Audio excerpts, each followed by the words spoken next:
have a question. हाँ, please please ask. Ma'am, hesitation for examination.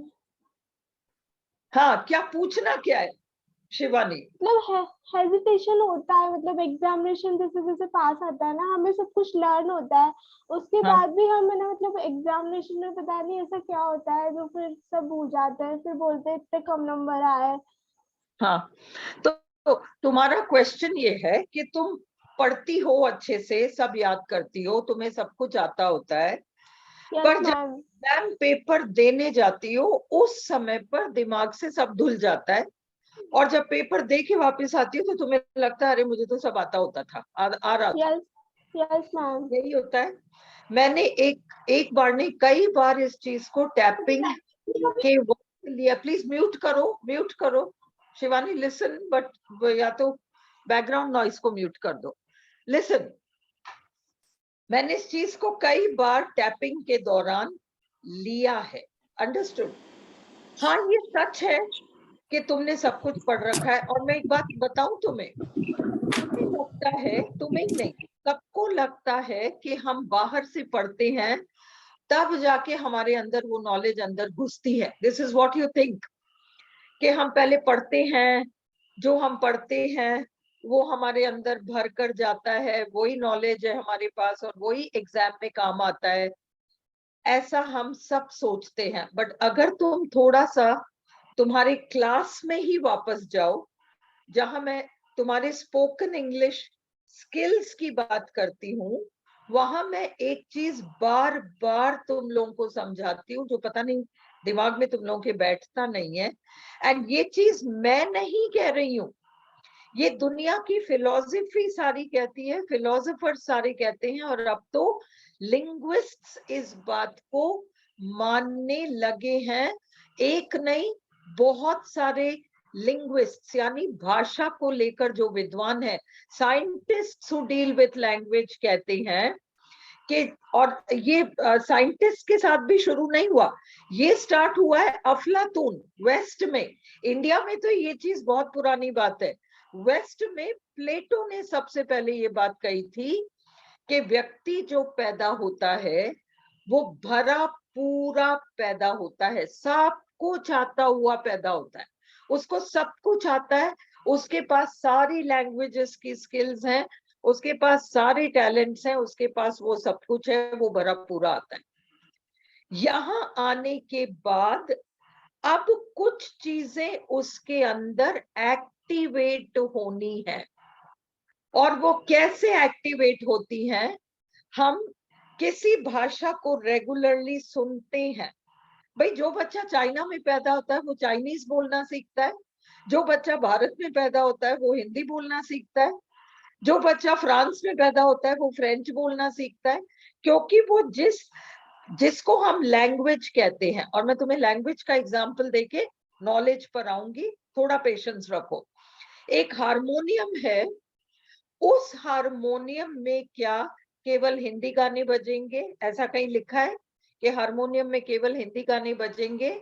या तुम ये समझते हो कि हारमोनियम में सारे स्वर मौजूद हैं और व्यक्ति को स्वरों का कॉम्बिनेशन बनाना आना चाहिए? एक बार उसे वो आ जाता है तो वो हिंदी गाने भी बजा लेगा, फ्रेंच गाने भी बजा लेगा, और वो चाइनीज गाने भी बजा लेगा, और वो कोई से भी गाने बजा लेगा, मानव।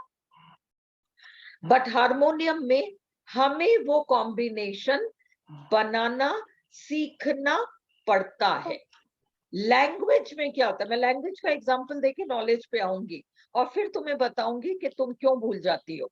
अब अगर हम लैंग्वेज की बात करें तो ये मीनाक्षी सुंदरम नहीं कह रही, लिंग्विस्ट्स ऑफ द वर्ल्ड कहते हैं कि इंसान के अंदर मर्ज नाम की एक चीज होती है, MERGE, मर्ज। मर्ज का मतलब मिलाना, मिलाना, मर्ज।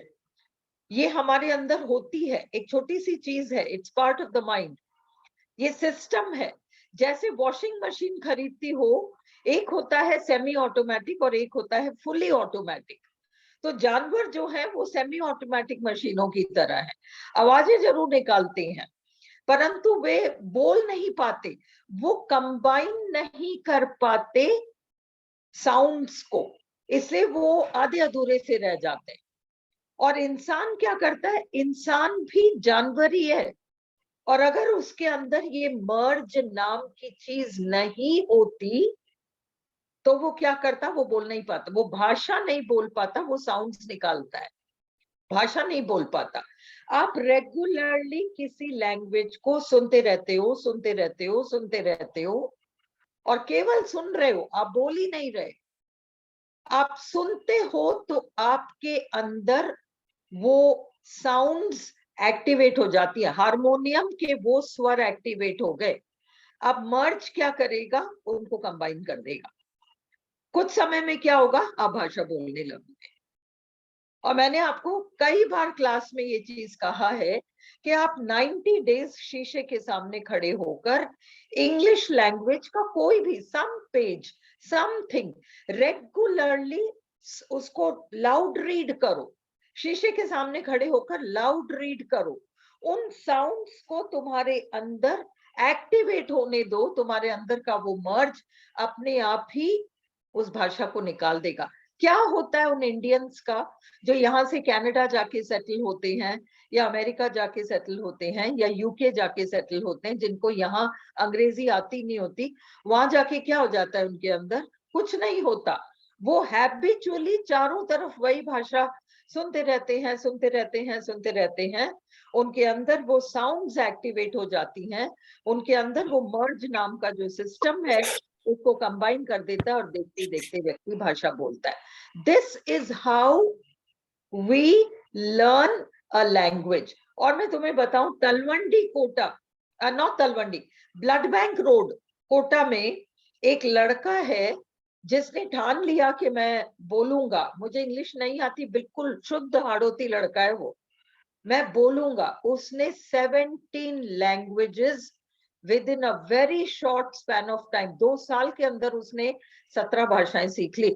मैं एरिया बता रही हूँ, मैं शायद हाउस नंबर ना बता सकूं क्योंकि मुझे पता नहीं है, याद नहीं है, बट ये ब्लड बैंक रोड में किसी मेरे बहुत अच्छे परिचित लोगों के फैमिली में ऑपोजिट रहने वाला लड़का है, और उसकी कही हुई बातें, और मैंने उसके मुंह से वो भाषाएं सुनी है, इसलिए झूठ भी नहीं है कि कोई कह रहा है कि भाई मुझे आता है दिस एंड दैट। इतना पावर हमारे अंदर है, हम ट्रस्ट ही नहीं करते। हम पहले अपने आप को कहते थे मुझे नहीं आ सकती, मुझे ये चीज नहीं आ सकती, और ये केवल एक लैंग्वेज की बात है। अब इस चीज को तुम नॉलेज तक ले जाओ, पहले ही तुम्हारे अंदर तुमने एक सिस्टम बिठा रखा है, तुमने अपने आप को सिखा लिया है कि मैं लायक नहीं हूं, मैं लायक नहीं हूं। और आज तुम समझो कि तुम्हारा माइंड काम कैसे करता है। देखो, 2 तरीके की सोच होती है, शिवानी कान खोलकर सुन लो, मैं इस चीज को इनडायरेक्टली कई बार कह चुकी हूँ, समहाउ तुम इसको अब्सॉर्ब नहीं करती, रेजिस्टेंस तुम्हारे अंदर बहुत ज्यादा है। तुम सिर्फ मेरी इस बात को सुनकर समझने की कोशिश करो, और ये रिकॉर्डिंग YouTube पर अपलोड होगी, इसको सुनो जब तक तुम्हें समझ ना आए कि मैं क्या समझाने की कोशिश कर रही हूँ। हमारी माइंड के एक्चुअली हम अगर देखें तो 4 पार्ट्स हैं, और हम चारों पार्ट्स की बहुत ज्यादा डिटेल में बात नहीं करेंगे। तुम केवल ये समझो कि हमारा एक अनकॉन्शियस माइंड है जो समुंदर की तरह है, विशाल, अनंत, और उसमें इतना डेटा, इतना मतलब इंफॉर्मेशन, इतनी मेमोरीज भरी हुई है कि उसका ना आदि है ना अंत है। तुम्हारे सारे पूर्वजों की एक एक थॉट, एक एक बिहेवियर, एक एक फीलिंग, एक एक एक्शन, एक एक मेमोरी, उन्होंने जो जो जो जो किया, जो सोचा, जो महसूस किया, वो सारा का सारा उस अनकॉन्शियस में, वो तो अथाह है, there is no end to it, ये आपका अनकॉन्शियस है। अब उस लंबे चौड़े अनकॉन्शियस में से इतना सा छोटा हिस्सा आप इस जन्म का सिलेबस बनाकर पैदा होते हो। आप अपने माँ के कोख में होते हो, उन 9 महीनों में तय हो जाता है कि ये जो बच्चा, ये जो बच्ची पैदा होगी, उसका ये सिलेबस है, इस जन्म में वो ये सीखेगी और इस जन्म में वो ये ठीक करेगी। ये सीखेगी का मतलब physics, chemistry, maths, biology, English नहीं। एक ही चीज सीखने आए हैं, हम ये सीखने आए हैं कि हम कौन हैं, और हम ये छोड़ने आए हैं। हमने पता नहीं अपने आप को क्या क्या समझ लिया, उन चीजों को छोड़कर हम कौन हैं ये सीखने हम आए हैं। इसके लिए हमारा एक सिलेबस तय होता है। हम एक पर्टिकुलर तरह के माँ बाप को चुनते हैं कि तुम सिखाओगे मुझे जो मुझे सीखना है, और वो तुम्हें महसूस कराएंगे कुछ चीजें, और तुम जिंदगी भर शिकायत लेकर बैठे रहोगे कि वो मुझे ऐसा महसूस कराते हैं, वो मुझे ऐसा महसूस कराते हैं। ये तो तुम्हारा सिलेबस था, तुमने इनको चुना है, क्योंकि इस जन्म में तुमने फैसला किया है कि मैं इस चीज को यहाँ छोड़ूंगी और मैं अपने अंदर इस चीज को करेक्ट करूंगी। पर इंसान यहाँ आकर उस चीज को भूल जाता है। तो अब सबकॉन्शियस माइंड, जितना तुम्हारा सिलेबस तय हो गया उन 9 महीनों में कि तुम इन चीजों को ठीक करोगी, वो तुम्हारे, हो सकता है मदर का सिलेबस रहा हो जो तुम्हारी माँ कभी ठीक नहीं कर पाई। अब वो गेंद तुम्हारे पाले में आ गया। मैंने अभी कल ही या परसों एक वीडियो पोस्ट किया था फेसबुक पर, और मैंने कहा था उसमें कि बचपन में रिले रेस नाम का एक रेस खेला जाता था। उसमें क्या होता है, 4 खिलाड़ी होते हैं दौड़ने वाले। एक व्यक्ति डंडा लेकर भागता है, तेज दौड़ता है, फिर दूसरे को पकड़ाता है और खुद खड़ा हो जाता है। अब उसका टर्न खत्म, अब दूसरा दौड़ेगा, फिर वो तीसरे को पकड़ाएगा, फिर दूसरा खड़ा हो जाएगा। ऐसे ये चलता है। इसी तरह से हमारे से पहले जो लोग आए, जो इस चीज को ठीक नहीं कर पाए, अब वो अगले, तुम हो अब अगली खिलाड़ी, तुम्हारे पास वो गेंद आ गई, तुम्हारे माँ से छूट गया, अब तुम्हारे पास आ गई। अब तुम्हें ये यस चीज, मैम। जो तुम्हारी प्रॉब्लम है, यही तुम्हारी मम्मी की प्रॉब्लम है। मैं तुम्हारी मम्मी को पर्सनली नहीं जानती, मैं एक आध बार मिली हूँ, वो ठीक है। तुम्हारी मम्मी की भी सेम प्रॉब्लम है, सेम प्रॉब्लम जो तुम्हारी है वो की वो प्रॉब्लम है, चाहे मैं उनको नहीं जानती, दैट्स परफेक्टली ऑलराइट। बट ये हेरिडिटरी इसी तरीके से आता है। मैं नेगेटिव कुछ नहीं कह रही, मैं कह रही हूँ एक पैटर्न है जो कि डिसॉल्व होना होता है। अब है क्या, अगर अगर मैं तुम्हारी मम्मी को पर्सनली थोड़ा सा जान लूं तो मैं ये जान पाऊंगी कि वो एक्चुअली बहुत टैलेंटेड है, बट यस उन्होंने मैम। उससे ढक्कन लगा रखा है, मैं नहीं कर सकती, मुझसे नहीं होगा। ये कहानी उन्होंने अपने आप को सुना ली और ऐसा करके गलत कर दिया, जबकि वो एक्चुअली बहुत इंटेलिजेंट और टैलेंटेड औरत होंगी। बट उन्होंने एक चीज सीख ली लाइफ में कि मुझे, दूसरे लोग मुझे जिस तरीके से देखते हैं, मुझे अपने आप को उसी तरह से देखना है। इसलिए अब वो अपने आप को एक टैलेंटेड इंटेलिजेंट औरत की तरह नहीं देखेंगी, वो अपने आप को किसी की परछाई के रूप में ही देख पाएंगी। मैं तुम्हारी मम्मी को नहीं जानती, but this is the story, this is everybody story, के हमारे पास ही इनहेरिटेड ये चीज आती है। अब तुम्हारे पास, अब मम्मी के हाथ से तो गेंद छूटा, अब तुम्हारे पाले में आया, अब तुम्हारे पास बारी है कि तुम क्या करोगी।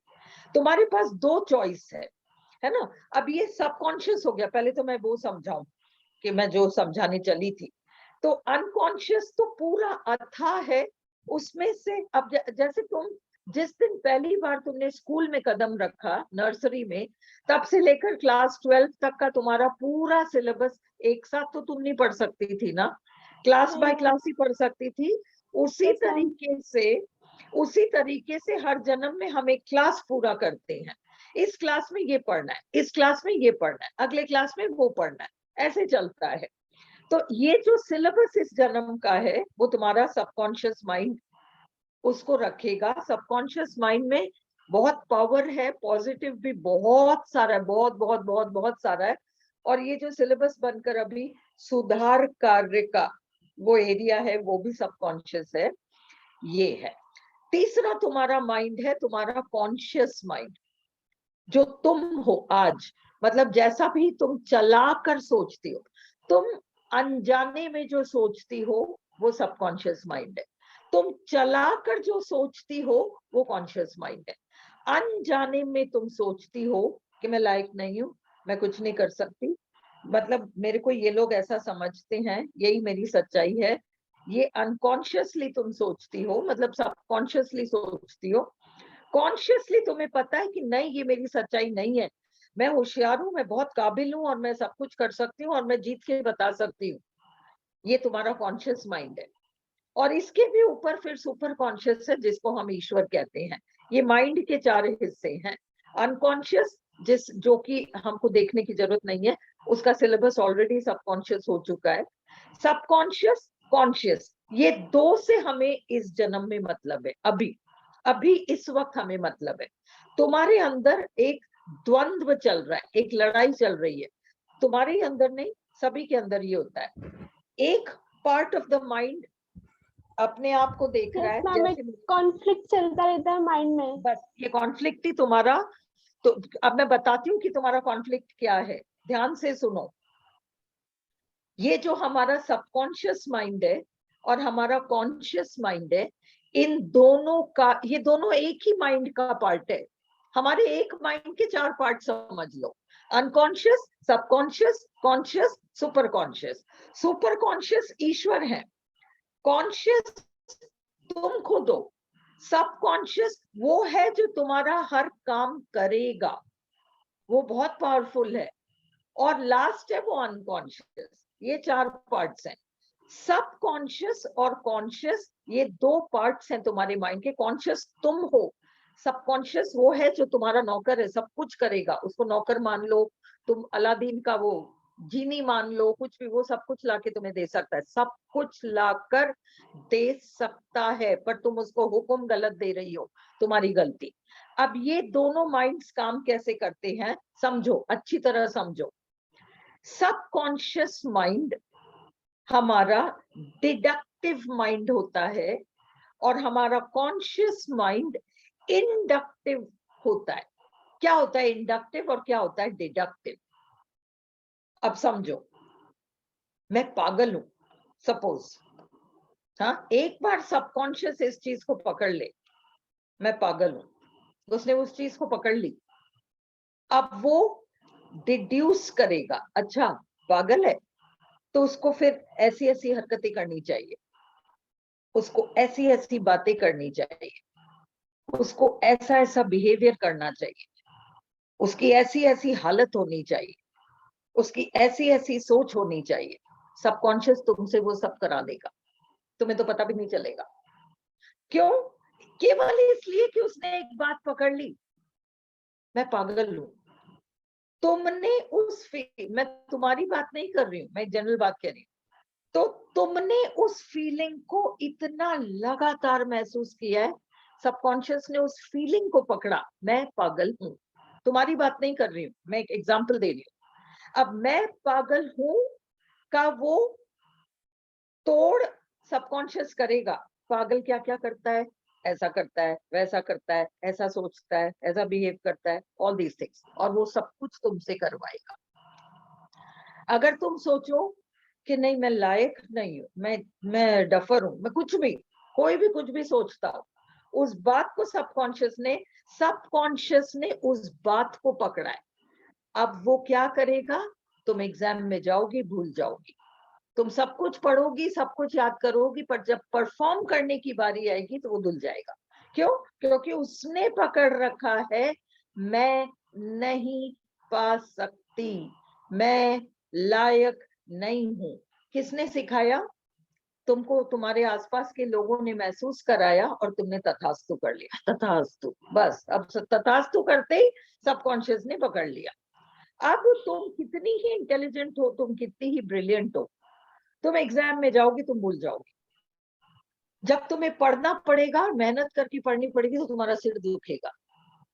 जब तुम्हें एनर्जी डालकर मेहनत करके कोई काम करना पड़ेगा, तुम बीमार पड़ जाओगे।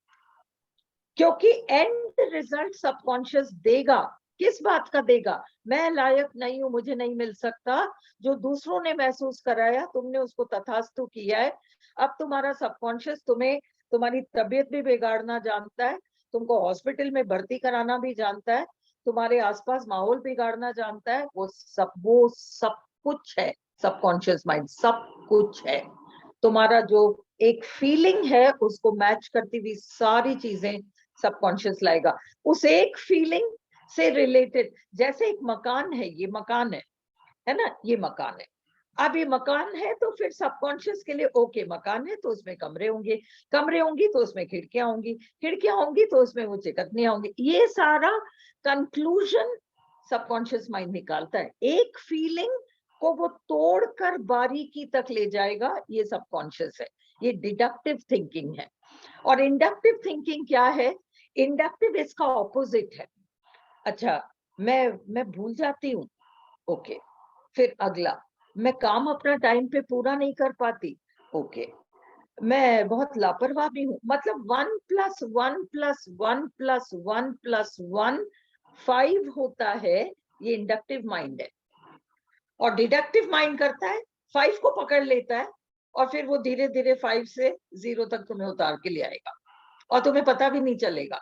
अगर तुमने किसी फीलिंग को पकड़ रखा है, और हम सब बचपन में किसी न किसी फीलिंग को पकड़ते हैं, इसमें कहीं कोई भी नहीं बचता इस चीज से।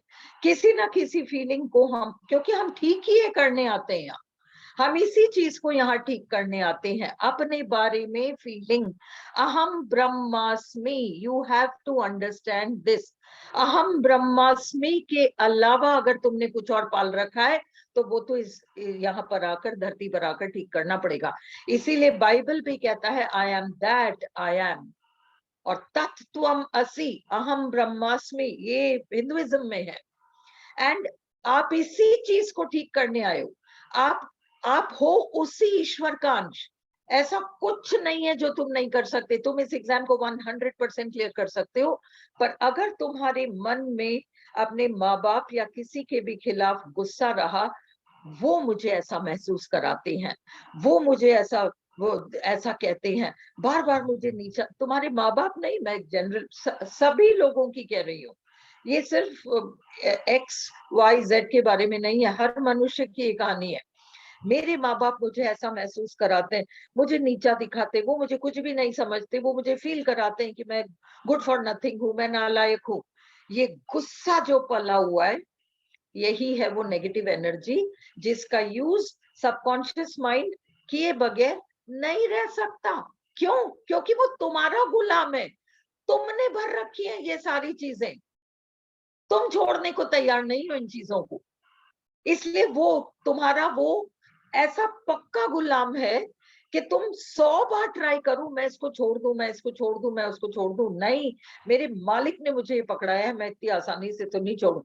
जब तुम्हारा सबकॉन्शियस माइंड बिल्कुल 100% कन्विंस हो जाएगा कि नहीं, ये कुछ और चाहती है, ये अपने बारे में कुछ और सोचने को रेडी हो गई है, ये अपनी सच्चाई जानने को रेडी हो गई, ये अपने बारे में सही सोचने को तैयार हो गई, तभी तुम्हारा सबकॉन्शियस माइंड इन चीजों को छोड़ेगा। अनलेस यू अंडरस्टैंड दिस, इसीलिए मैं कहती हूँ फॉरगिवनेस फॉरगिवनेस फॉरगिवनेस फॉरगिवनेस, इसके अलावा लाइफ में और कुछ है ही नहीं। तुम पैदा हुए हो अपने बारे में, जो तुम्हारी धारणा है उसको ठीक करने के लिए पैदा हुए हो, इसके अलावा तुम्हारी लाइफ का और कोई खास पर्पस नहीं है। हम यहाँ गाड़ी, बंगले, बैंक बैलेंसेस, ज्वेलरी, नाम, है ना, शोहरत, इन चीजों के लिए नहीं आए। ये तो हमारा वैसे ही हक है, ये तो वैसे ही मिलेगा। कब मिलेगा? जब हम उन नेगेटिव चीजों को छोड़ दें। हमने नेगेटिव चीजों को क्यों पकड़ा? क्योंकि हम हमेशा कहते हैं तुमने नहीं किया होता तो आज मेरी लाइफ अलग होती, तुमने मुझे ये महसूस कराया। पर किसी ने तुम्हें कुछ नहीं महसूस कराया, तुम इस चीज को ठीक करने आए हो यहाँ। जिस दिन बोलकर उस चीज को समझोगी और माफ करोगी लगातार, जब कभी तुम उस कंफ्यूजन को फील करती हो, इमीडिएटली जिसके भी प्रति, अगर तुम्हारी कोई बहन है, अगर तुम्हारा कोई भाई है, अगर तुम्हारा दादा है, दादी है, नाना है, नानी है, बुआ, मासी, चाची, चाचा, माँ बाप, एनीबॉडी जो तुम्हें कुछ भी कम महसूस कराता है, तुरंत उस व्यक्ति को वही कि मैंने माफ किया, तुम कुछ नहीं कर रहे, मैं अपने माइंड में अपने बारे में नेगेटिवली महसूस कर रही हूँ, जो मैं तुम्हारे ऊपर देख रही हूँ। मैं इसीलिए बार बार वो पेन ड्राइव वाला मेटाफर बार बार बार बार हर मास्टर क्लास में मैं पहले उस पेन ड्राइव की बात करती थी, क्योंकि उसी में सब कुछ है। जिसने उस चीज को समझ लिया वो जीत गया। कोई है ही नहीं बाहर कुछ महसूस कराने वाला, सब तुम अपने बारे में महसूस कर रही हो। अगर तुम्हारे बारे में बाहर कोई कुछ कहता है कि तुम लायक नहीं हो, तो तुम सच्चे दिल से स्वीकार लो कि ओके, कहीं मैं ही अपने बारे में ऐसा सोचती हूँ कि मैं लायक नहीं हूँ। सुन मैं इसके कानों, इसके मुंह से रही हूँ, मैं इसके मुंह से सुन रही हूँ, पर एक्चुअली मैं ही अपने आप से ये बात कह रही हूँ, जाने अनजाने में, अनकॉन्शियसली मैं ही अपने आप को कह रही हूँ। बाहर कोई मुझसे कुछ नहीं कह रहा, मैं जिंदा हूँ, इस धरती पर हूँ, पेन ड्राइव हूँ, मेरा कंप्यूटर विद स्क्रीन के साथ कनेक्शन हुआ पड़ा है, इसलिए मैं दूसरों के मुंह से वो सारी बातें सुन पा रही हूँ जो एक्चुअली मेरे अंदर चल रहा है। जिस दिन हम मर जाएंगे, वो इंफॉर्मेशन सारा पेन ड्राइव में वापस चला जाएगा, फिर ना माँ दिखेगा, ना बाप दिखेगा, ना चाचा चाची, फ्रेंड, टीचर, जो नीचा दिखाते थे कोई नहीं दिखेगा। तब अंदर ये सारा गेम चल रहा होगा। फिर हम वापस जन्म लेंगे कि आप जाएंगे और आपकी याद रखेंगे, हम इन सब लोगों से मिलेंगे और ये सब हमारे साथ गंदा बिहेव करेंगे, और तब हम याद रखेंगे कि नहीं यार, ये लोग तो ठीक है, अपन तो इसी चीज को ठीक करने आए, कोई माँ कोई बाप कुछ नहीं, ये सब मैं अपने बारे में सोच रही हूँ, मैं महसूस कर रही हूँ, और वहां जाकर मैं इस फीलिंग को ठीक करूंगी। मैं विक्टिम नहीं हूँ, मैं किसी के किसी अन्याय का शिकार नहीं हूँ, मैं इनविंसिबल हूँ। मैं इनविंसिबल हूँ का मतलब है कि मुझे कोई नुकसान नहीं पहुंचा सकता, मेरे अलावा मेरे मुझे कोई नुकसान नहीं पहुंचा सकता। अगर तुम इस जगह पर आ जाओ तो तुम जीत गए। इसमें बहुत टाइम लगता है, बहुत टाइम लगता है। क्यों लगता है? अरे 9:30 ही तो बजे, 9:30 ही बजे ना। गौतम शर्मा क्यों कह रहा है कि आप लाइव नहीं आए? पता नहीं, चलो। हाँ शिवानी, तुम्हें समझ में आया मैं क्या कह रही हूँ? Yes ma'am. तुम्हें क्या समझ में आया, तुम मुझे समझाओ। मतलब दूसरों की जो नेगेटिविटी है ना, उसको अपन तथास्तु नहीं बोलेंगे खुद सुन के। क्या दूसरों की नेगेटिविटी? मतलब तू, अपन को कोई बोलता है ना कि तुम ये नहीं कर सकती, तो वो अपन सोच लेते हैं अपने आप में कि मैं नहीं कर सकती, फिर अपन उसको हाँ, तथास्तु बोल देते हैं। और फिर हाँ, जो दूसरा, तुम्हें लग रहा है दूसरा कोई कह रहा है, पर एक्चुअली तुम ही अपने आप से ऐसी बात कह रही हो। Yes yes Kajal, it is very difficult to forgive. I know it is very difficult to forgive. Rahul, अगर पॉसिबल हो तो ये गौतम को रिप्लाई कर दो ना कि मैं लाइव आ गई हूं, मैं हूं लाइव मास्टर क्लास में। If it is possible please उसको इन्फॉर्म कर दो, 3 बार उसका मैसेज आ चुका है। Kajal, it is very difficult to forgive, but तुम एक ही चीज देखो, तुम्हें लाइफ में तुम एक्चुअली क्या होता है, जब हम किसी को माफ करने को रेडी नहीं होते ना, उसका एक ही मीनिंग होता है, हमें अपने आप से नफरत होती है। तुम नहीं मानोगे कि तुम्हें अपने आप से नफरत है। अगर मैं अपने आप से सचमुच बहुत प्यार करूं, मैं अपने आप से इतना प्यार करती हूँ कि मैं सबको माफ करने को तैयार हूँ। क्यों? क्योंकि मैं हकदार हूँ। हम माफी दूसरे को देते हैं, पर एक्चुअली हम माफी अपने आप को दे रहे होते हैं। अगर तुम इस चीज को समझना चाहते हो तो मैं इस चीज को इतने डेप्थ में तुम्हें समझा सकती हूँ कि शायद तुम्हें बहुत फर्क पड़ेगा। Kajal, are you interested in understanding why it is so difficult to forgive and why you have to forgive? Do you want to understand? मुझे सब पता है। हाँ, hello. Good evening ma'am. Yes, good evening. Shivani, तुम्हें तुम्हारी बात क्लियर हो गई? Yes ma'am. तुम्हें क्या करना है? Kajal, I will come back to you in a minute. Okay, sure ma'am, sure ma'am. ना, I just answer Shivani first. Shivani, आज के बाद कोई भी तुम केवल एक बात समझो कि तुमने तुम्हारे सबकॉन्शियस माइंड को गलत डायरेक्शंस दे दिए, और वो जो तुम्हारा इतना फेथफुल गुलाम है, वो क्या करेगा? वो बिल्कुल 100% तुम्हें फॉलो, जो तुमने अपने बारे में धारणा बना रखी है, उस चीज को सच बनाकर बाहर लाएगा ही लाएगा। इसीलिए हम एग्जामिनेशन हॉल में जाकर भूल जाते हैं, और हॉल से बाहर निकलते ही हमें लगता है यार मेरे को तो आता था, मैंने क्यों गलत आंसर किया। लगता है ना कई बार। Yes ma'am. यही है, सच यही है। तुम्हारा माइंड तुम्हारी गुलामी कर रहा है उस समय। क्यों? क्योंकि तुमने माफ नहीं किया। क्यों माफ नहीं किया उसका रीजन तुम्हें नहीं पता, और वो इतना सिंपल नहीं होता कि उसको एक लाइन में समझाया जाए। बट मोटा मोटा तुम्हें समझ में आ गया कि तुमको बचपन में जैसा भी महसूस कराया, तुम्हारी ग्रोइंग ईयर्स में जिसने भी जैसा भी तुमको महसूस कराया, तुमने उनकी उस फीलिंग को तथास्तु कर दिया, और अब तुम उसको पकड़ पकड़ कर, उस कचरे के टोकरी को पकड़ पकड़ कर चल रही हो, और अब तुम उस कचरे से ही बिहेव कर पाओगी। चाहे तुम कितनी बुद्धिमान हो, कितनी इंटेलिजेंट हो, तुम्हें सब कुछ समझ में आता है, फिर भी तुम्हारा परफॉर्मेंस जो तुम्हारा सबकॉन्शियस हो गया है उसी फीलिंग से निकलेगा, उसी फीलिंग से होगा। कई बार अपन किसी के लिए कहते हैं यार इसने ऐसा किया, मान ही नहीं सकते कि इसने ऐसा किया। वो उसने इसलिए ऐसा किया, वो नहीं करना चाहता था, पर उसका जो सबकॉन्शियस इंफॉर्मेशन है उसने करा दिया। वो सबकॉन्शियस तुम्हारे कॉन्शियस माइंड के ऊपर हावी हो गया और तुम बैठे रह गए। This is what happens. इसीलिए केवल माफी ही एक चाबी है जिससे हम ठीक कर सकते हैं।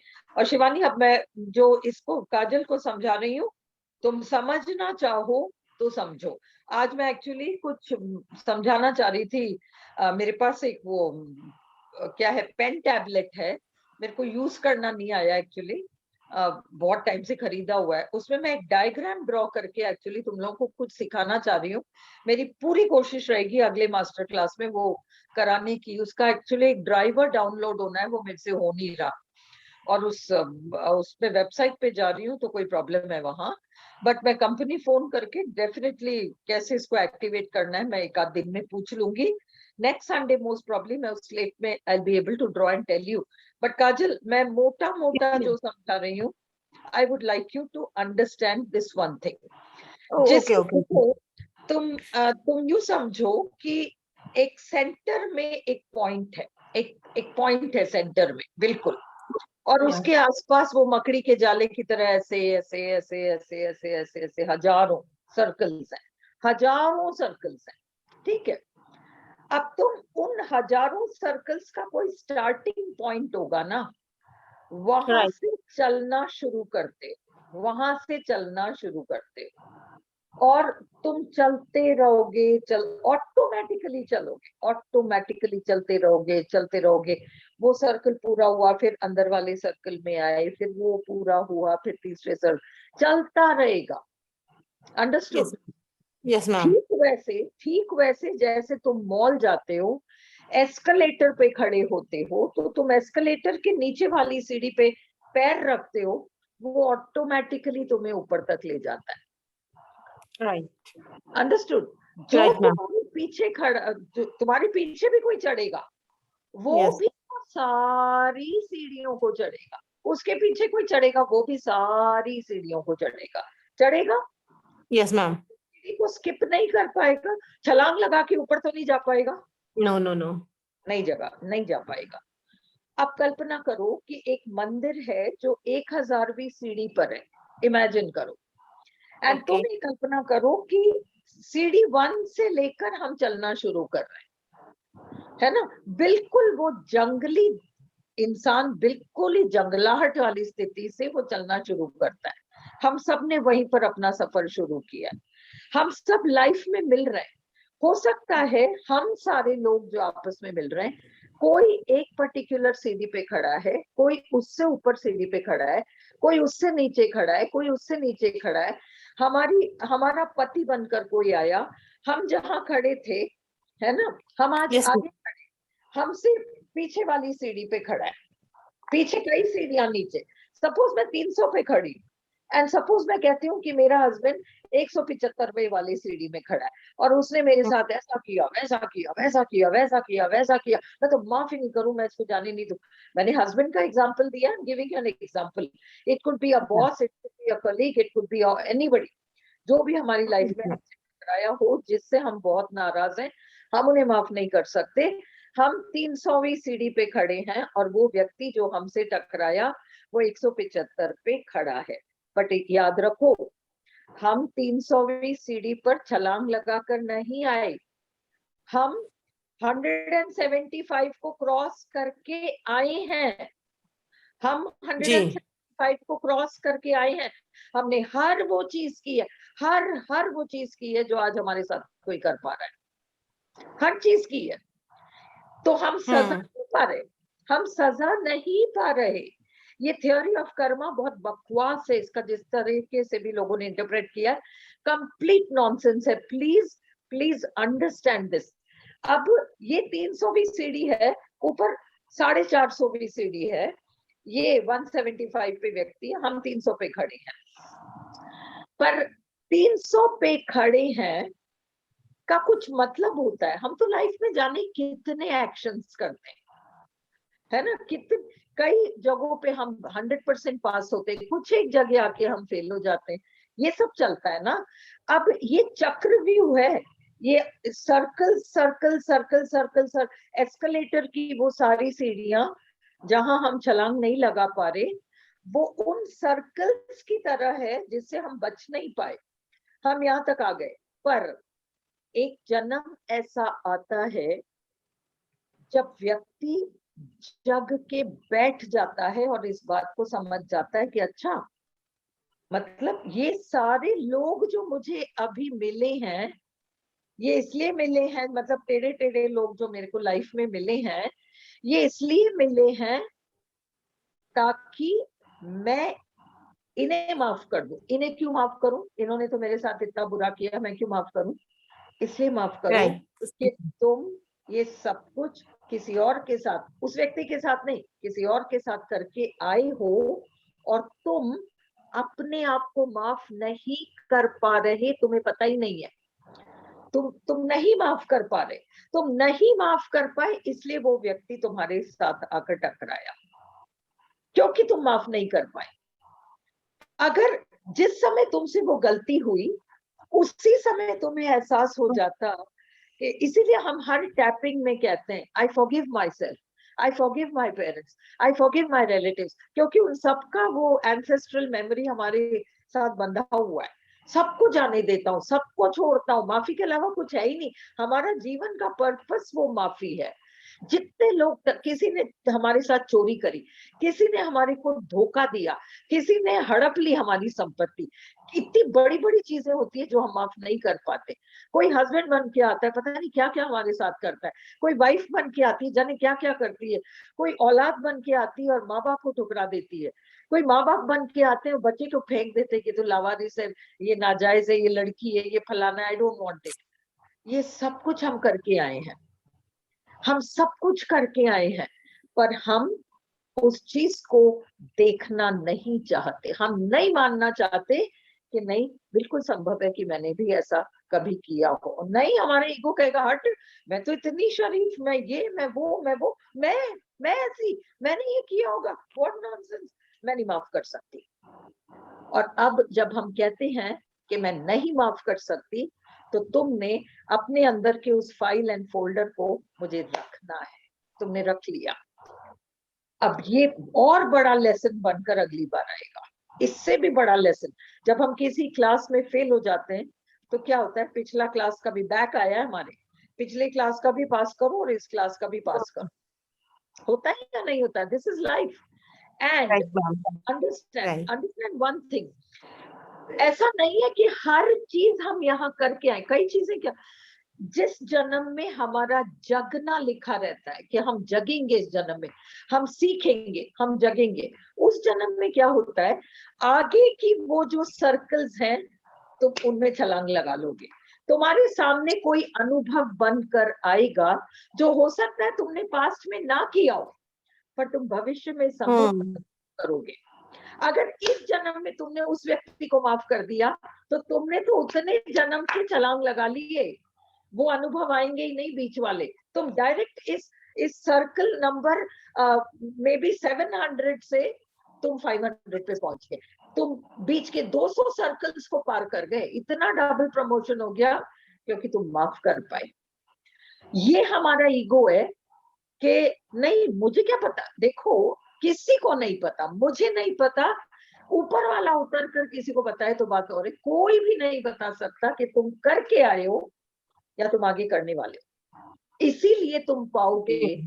मैंने कई माँ बापों को, मेरे को 38 साल हो गए, मैंने कितने माँ बापों को देखा है, मतलब उनकी हिस्ट्री ये रहती है कि वो बचपन में ऐसी बुरी पिटाई खा खा के बड़े हुए हैं, ऐसे पिट पिट के खड़े बड़े हुए हैं, बहुत पेनफुल स्टोरीज है ये, है ना। और फिर वो ही बच्चे अक्सर, एंड स्पेशली बॉयज के साथ ही बहुत ज्यादा होता है, वो आगे जाकर इतनी पिटाइयां करते हैं क्योंकि उनके अंदर इतना वायलेंस भरा रहता है। वो ही जो विक्टिम होता है वो परपेट्रेटर बन जाता है, फिर एक अलग कहानी छिड़ जाती है। और मिसिंग पीस क्या है इस पजल में? माफी। वो जगना लिखा नहीं है।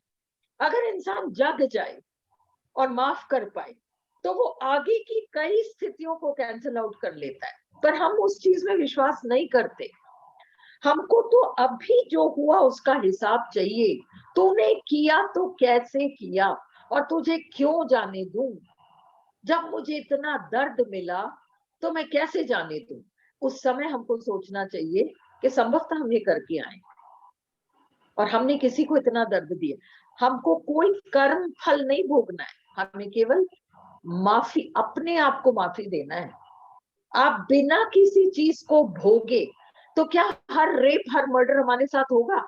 May be, if you are not able to forgive, when you see rape cases, murder cases, terrible cases अखबारों में आते हैं, दुनिया पढ़ती है अखबारों को, फॉरगिव। जिसने जितना भी बड़ा कुकर्म, दुष्कर्म, ऑल काइंड्स ऑफ थिंग्स किया है, उससे, वो भी ईश्वर का अंश है पर वो कंप्लीटली मिसगाइडेड है ना। और आज हम इतना भर जाते हैं गुस्से से कि उसको फांसी नहीं हो तब तक तो मैं चैन से नींद ले ही नहीं सकता, नींद ले ही नहीं सकती। उस समय अगर हम ये कह सकें कि हाँ बहुत गलत हुआ, बट गलत क्या हुआ? बुद्धि बहुत ज्यादा फिर गई, मैं माफ करता हूँ। ये सारे एक्सपीरियंसेस आपके मतलब आसपास नहीं आए। देखो पहले कोई एक बात समझो, है ना, आज मैं इस चीज को समझाती हूँ। कोविड जब आया ना, कोविड जब आया उसी तरह से लाइफ आती है, समझो। कोविड पहले दुनिया भर के देशों में था, इटली में था, अमेरिका में था, फलाने में था, दिमागी के पास था, इंडिया में नहीं आया था। हम केवल उसकी सुन रहे थे, कितना खतरनाक है, कितना खतरनाक है, कितना खतरनाक है, कितना खतरनाक है, सारे देशों में आ रहा था, हम सुन रहे थे। धीरे धीरे हमारे देश में आ गया, क्योंकि हम उसे माफ नहीं कर पाए, हम उसे समझ नहीं पाए, हमारे देश में ही आ गया। फिर हम और ज्यादा ये सब करने लगे, हमारे घरों में आ गया। This is how bad things come. जब चीजें दूर आती हैं, रेप हो, मर्डर हो, फलाना हो, धमाका हो, वही माफ करके उसका हिसाब किताब वही खत्म करो। उसे इतना अपने अंदर पालो मत कि वो तुम्हारे फिर मोहल्ले में आ जाए, फिर तुम्हारे मोहल्ले से तुम्हारे घर में आ जाए। ये स्थिति आनी मत दो। इतना पावर है हमारे पास कि हम उस चीज को वहीं रोक दें। क्या करना पड़ेगा? माफ। और तब लगता है इतने बड़े गुनहगार को माफ कर दे। हाँ माफ कर दो। क्यों माफ कर दो? इसलिए क्योंकि वह भटका हुआ है और हम भी हो सकता है भटक कर ही यहाँ आए हैं, या कभी एट सम फ्यूचर स्टेज हम उस चीज को करें। किसी मामले में बहुत ऊंचा। Today take somebody like this Facebook fellow ना, जेफ बेजोस और whoever this man is, है ना, बिलियनर, ट्रिलियनर, जिलियनर है, तलाक ही हुआ ना। किसी एक मामले में आप कौन सी सीढ़ी में खड़े हो और किसी और मामले में आप कहां जाकर खड़े हो, हम कह सकते हैं क्या? Can we predict? No, ma'am. हम क्या करके आए हैं इसका हमें नहीं पता। हम आगे, ये तो एक चक्रव्यूह है, ऑटोमेटिक।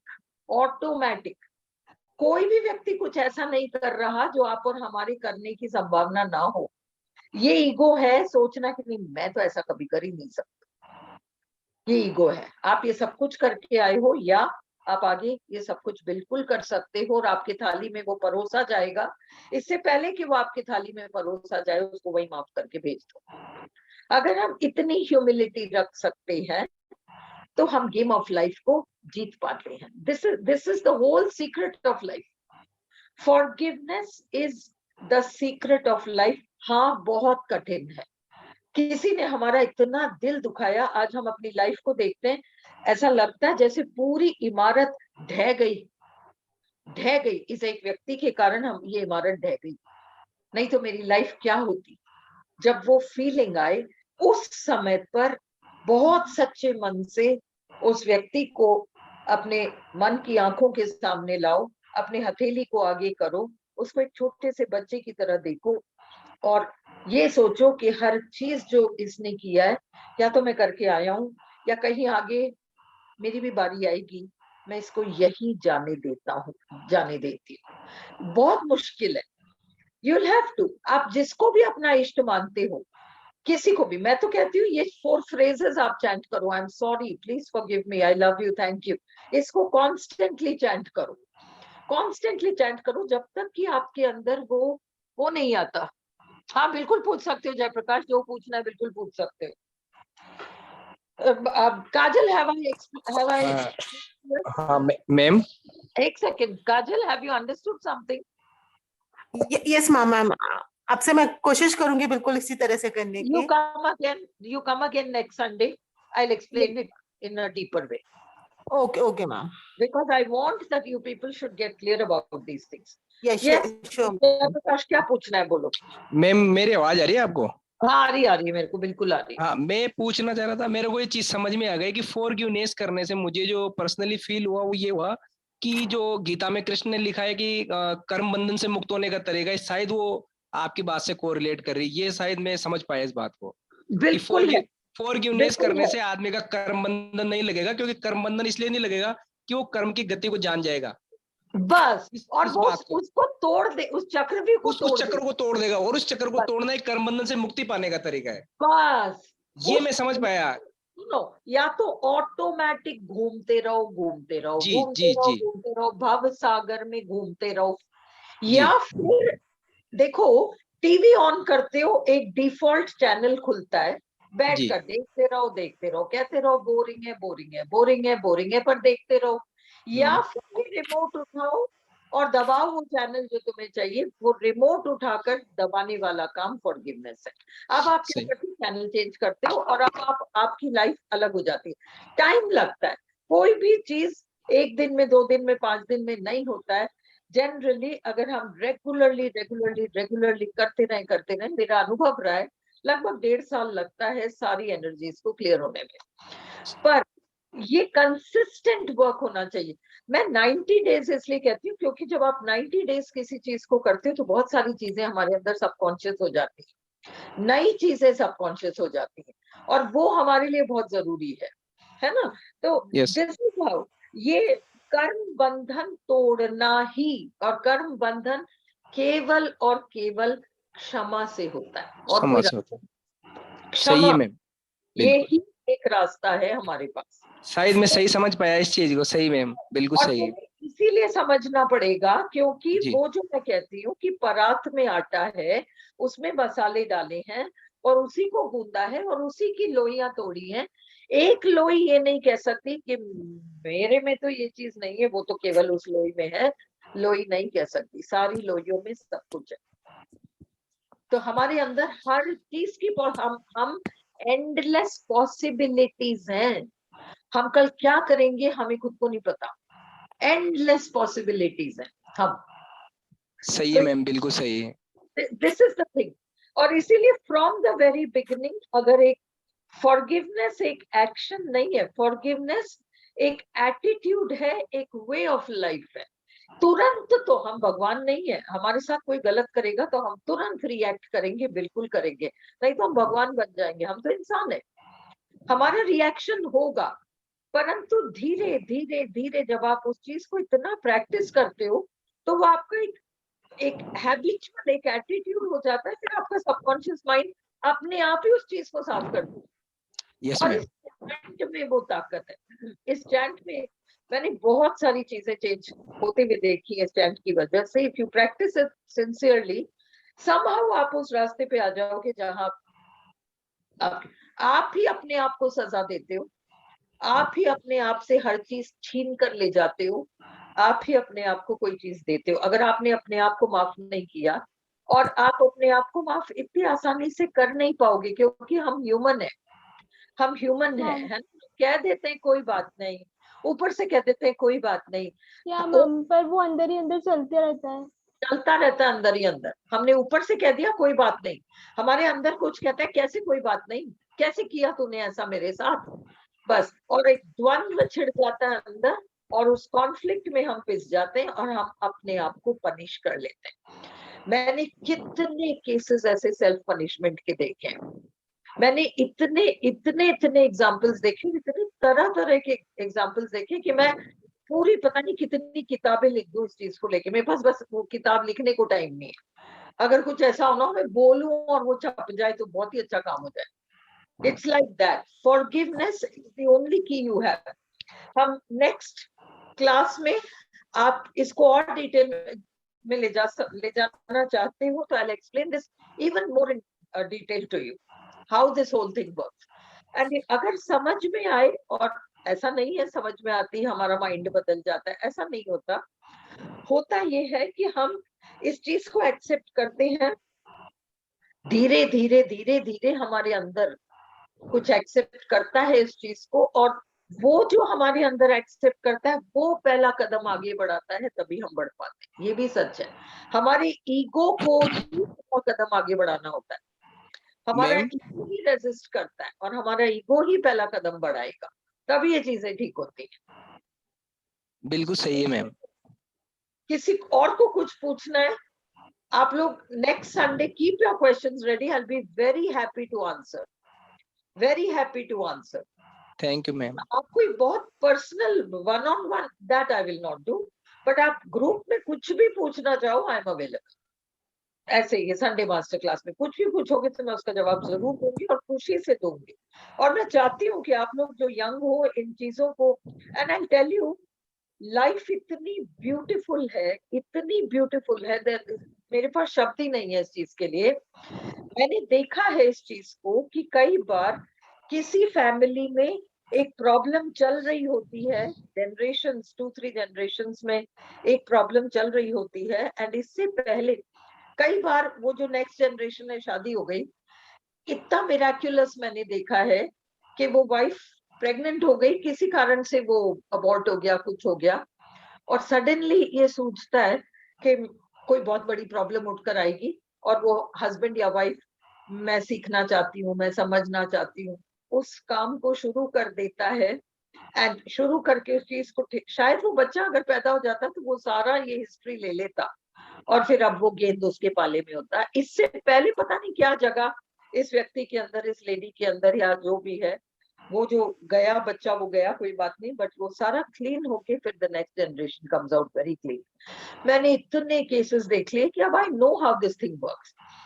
आपको, आप लोग जो यंगस्टर्स हो, आपको तो पूरी कोशिश करनी चाहिए कि हम अपने आप को इतना क्लीन कर लें कि हम अपने किसी भी इमोशनल पैटर्न को ट्रांसफर ना करें। हम यही इस चीज को रोकें, और वो ताकत हमारे पास है। और मैं बताऊं आपको, उसके लिए कोई बहुत पत्थर फोड़ना ये सब, आपका इंटेंशन इतना पावरफुल है कि आप इंटेंड कर लो कि लो मुझे ये चाहिए, एंड आप थोड़ा सा एक्शन उस डायरेक्शन में कर लो, तो ऊपर वाला बाकी सब संभाल लेता है। इतना ट्रस्ट कर लो, ये 100% होता है। This is how life work, and life हमेशा आपकी साइड पर है, आपके अगेंस्ट नहीं है। आपको जगाने की कोशिश करती है, आप जगते नहीं हो वो एक अलग बात है, आप जगना नहीं चाहते वो एक अलग बात है, बट अदरवाइज वो अपॉर्चुनिटी पे अपॉर्चुनिटी आपके सामने लोगों को फेंकती रहेगी, वही वही सिचुएशन लौट लौट कर आती रहेंगी, और आपका गुस्सा बढ़ता रहेगा, जगना ही नहीं चाहते। That is the whole problem. चलो, if does anyone else want to ask anything, और नहीं तो आज हम टैपिंग कर रहे हैं फॉर मिसअंडरस्टैंडिंग। अभी मेरी डॉटर आई हुई है, इसलिए थोड़ा मैं ब्रीफली करा रही हूँ, मैं जस्ट चालू रखना चाहती हूँ, छोड़ना नहीं चाहती, पर मैं 10-15 मिनट आके छोड़ दूंगी, मैं उसको टाइम ही नहीं दे पा रही इसलिए। But we will tap away misunderstandings today, and फिर 19th को ये जाएगी वापस, उसके बाद वापस अपन लॉन्ग कर सकते हैं। So shall I इस सेशन को एंड कर दूं? Yes ma'am. Okay, ma'am. Yes, ma'am. Good night. Thank you so much and so nice that many of you all could Good be night, here. ma'am.